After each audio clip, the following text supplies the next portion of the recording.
ఎంపీగా ఎవరికి వేస్తారు? సునీల్ గారికి, ఉదయ్ గారికి? ఉదయ్ గారికి వేస్తామండి. ఉదయ్ గారు మన ఉదయ్ గారికి అండి. ఉదయ్ కుమార్ శ్రీనివాస్ గారు. కోటికి ₹1,00,000 ఇచ్చిన మేము ఫ్యాన్కి ఏమండి గలాస్కి వేస్తాం. ఉదయ్ గారికి ఏం చేస్తూ ఉంటారు? పనులు ఎలా ఉంటాయి? నేను తాపి పని చేస్తానండి. పనులు ఏమి లేవండి.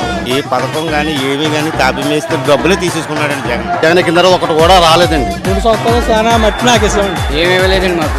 మన దిశపాటు చేస్తారు. ఇవన్నీ చేసిన తర్వాత ఆత్మహత్యలు అడుక్కుతున్నారండి. అడుక్కుని కూలి లేక మొత్తం ఇవన్నీ చేసి దొంగతనాలు కూడా చేశారు. 5 సంవత్సరాలు బట్టి ఖాళీ ఉన్నారు. ఇప్పుడు కూడా ఖాళీ ఉన్నారు జనాలు. అందుకే పవన్ గెలిపించుకోవాలని చూస్తున్నాను. గుర్తేంటి? గ్లాస్ మంచోడేనా పవన్ కళ్యాణ్? చాలా మంచోడండి. గెలిచిన తర్వాత జగన్ గారు ఇలా చేస్తా ఆయన కూడా ఆయన చేయరండి. ఆయన చేసేలాంటి ఈయనకి ఎత్తుకండి ఇది పదం.